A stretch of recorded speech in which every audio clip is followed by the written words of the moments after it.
একজনকে জোর করে চুল কেটে দেওয়া হচ্ছে এবং এরপরে আমরা দেখলাম মাজার ভাঙা হচ্ছে। গত কয়েকদিন আগে দেখলাম একজনকে কবর থেকে তুলে এনে হচ্ছে পোড়ানো হচ্ছে। এগুলো আসলে বিচ্ছিন্ন ঘটনা আমি মনে করছি না। কে ওড়না পড়ছে, কে বোরকা পড়ছে, অন্য কোনো পোশাক পড়ছে, সেটার উপর বেস করে হচ্ছে তাকে জাজ করা হচ্ছে। গোল টেবিল বৈঠক কিংবা পবে পত্রিকায় ইনক্লুসিভ শব্দটা আসবে না। আমি এমন বাংলাদেশ চাই যেখানে সত্যিকার অর্থে অন্তর্ভুক্তিমূলক একটা রাজনীতি পরিবেশ আমরা দেখতে পাবো। কোন একটা নারী শিক্ষার্থী যখন তার মতের বিরুদ্ধে, যখন অন্য কোনো পার্টি যখন মতের বিরুদ্ধে কথা বলে, সাইবার বুলিং এর যে ব্যাপারটা, এখন যেটা হয়েছে কি, রাজনৈতিকভাবে যারা থাকে বা ফ্রন্ট লাইনে যারা থাকে তারা যখন কথাবার্তাগুলো বলে তখন কিন্তু আমরা সবাই ডিটেক্ট করতে পারি। কিন্তু সবচেয়ে ইন্টারেস্টিং যে বিষয়টা হচ্ছে, যখন কোনো একটা পার্টির বিরুদ্ধে আমি কথা বলছি বা তাদের ভিন্ন মতের হয়ে যখন আমি কথা বলছি, তখন কিন্তু সাইবার বুলিংটা এমনভাবে করা হচ্ছে যাতে আমি ডিটেক্ট করতে না পারি। কিন্তু আসলে আপনি যত এইভাবে বলেন না কেন, আমি যদি ওই ব্যাপারগুলো নিয়ে কথা বলতে চাই, কারা আমাকে অ্যাটাক করছে সেটাও যদি আমি বলতে চাই, তাহলে কিন্তু একটা বুঝতে পারা যায় কোনো একটা নির্দিষ্ট গোষ্ঠীকে কথা বলার কারণে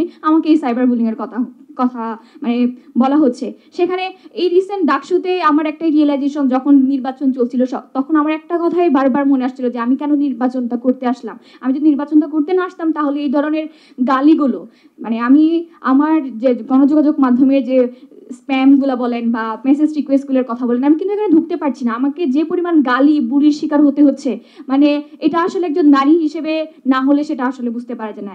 এবং এর পরবর্তীতে দেখা যায় যে, বিশেষ করে আমরা যেহেতু গণঅভ্যুত্থানের কথা বলছি, আমরা যখন দেখলাম যে প্রাইভেট থেকে শুরু করে পাবলিক বিশ্ববিদ্যালয়ের শিক্ষার্থীরা যখন হল থেকে আন্দোলনে নেমে আসলো, রাস্তায় যখন নেমে আসলো, তখন কিন্তু আন্দোলনটা জোরালো হয়ে আসলো। কিন্তু পরবর্তীতে আমরা যখন কোনো একটা ডিসিশন মেকিং বা পলিসি মেকিং এর কথা যদি আমরা ধরি, তো সেক্ষেত্রে দেখা যায় যে নারীদেরকে কোনো না কোনোভাবে একপাশে সরিয়ে রাখা হচ্ছে। এবং এমনকি রাজনৈতিক দলের ক্ষেত্রেও। আর রাজনৈতিক দলের যে ব্যাপারটা, সেটা আমার কাছে মনে হয় যে যখন কোনো রাজনৈতিক দলের তার হয়ে কোনো নারীকে অংশ নেওয়ার কথা বলে, তখন কিন্তু সে তার রাজনৈতিক দলের এজেন্ডা বাস্তবায়ন করে। একজন নারী হিসেবে তার যে কথাগুলো বলার কথা সেগুলো কিন্তু বলছে না। এবং এর পরবর্তীতে যদি আমরা একটা দেখতে পাই যে আসলে আমরা কতটুকু ইনক্লুসিভ রাজনীতির কথা বলছি, সেখানে দেখা যায় যে প্রতি বছর, এই যে আমাদের কয়েকদিন পরেই দুর্গাপূজা চলে আসছে, দুর্গাপূজাতে এই গাজীপুরে কয়েকদিন আগে দেখলাম যে বাতাসের মাধ্যমে প্রতিভা ভাঙছে। এবং আমরা কালকেও দেখলাম যে একজনকে জোর করে চুল কেটে দেওয়া হচ্ছে এবং এরপরে আমরা দেখলাম মাজার ভাঙা হচ্ছে। গত কয়েকদিন আগে দেখলাম একজনকে কবর থেকে তুলে এনে হচ্ছে পোড়ানো হচ্ছে। তাহলে এই যে ঘটনাগুলো বিচ্ছিন্নভাবে যেগুলো ঘটছে, এগুলো আসলে বিচ্ছিন্ন ঘটনা আমি মনে করছি না। এগুলো কিন্তু আগেও ছিল এবং প্রতিনিয়ত ঘটছে। আমরা যেরকম বাংলাদেশের কথা আমরা চিন্তা ভাবনা করছিলাম, সে বাংলাদেশকে আমি আসলে দেখতে পাই না। এই বাংলাদেশকে দেখে আমি আসলে হতাশার মধ্য দিয়ে জর্জরিত হচ্ছি।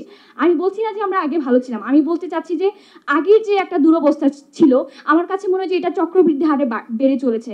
এবং আমরা যেরকম একটা অন্তর্ভুক্তিমূলক রাজনীতির কথা বলছি, যেখানে আমি কথা বলতেই ভয় পাচ্ছি, আমি যখন কোনো একটা শাসক গোষ্ঠীর বিরুদ্ধে যখন কথা বলতে চাই, তখন কিন্তু প্রেশারটা আমার উপর পড়ছে, তখন আসলে আমি কতটুকু অন্তর্ভুক্তিমূলক রাজনীতির কথা বলছি। এবং সবচেয়ে যে গুরুত্বপূর্ণ বিষয় হচ্ছে, আমার মতের বিরুদ্ধে যদি কেউ যায়, তাকে যদি আমি অ্যাটাক করার চেষ্টা করি, তাহলে এই যে সহনশীলতা, সেটা আসলে থাকতেছে কোথায়? এবং নারী এবং তরুণ নেতৃত্বের কথা যদি আমি বলতে আসি, যে এখনো পর্যন্ত বিভিন্ন ধরনের ঘটনাগুলো ঘটছে, আমরা হতাশা হচ্ছে, আমরা হতাশার মধ্যে দিয়ে ডুবে যাচ্ছি। কিন্তু তারপর আমি এটা বিশ্বাস রাখতে চাই যে আমি এখনো পর্যন্ত আশাহত হইনি। আমি এমন একটা বাংলাদেশ চাই যে আসলেই শুধুমাত্র এই গোল টেবিল বৈঠক কিংবা পবে পত্রিকায় ইনক্লুসিভ শব্দটা আসবে না। আসলে আমি এমন বাংলাদেশ চাই যেখানে সত্যিকার অর্থে অন্তর্ভুক্তিমূলক একটা রাজনীতি পরিবেশ আমরা দেখতে পাবো। ধন্যবাদ।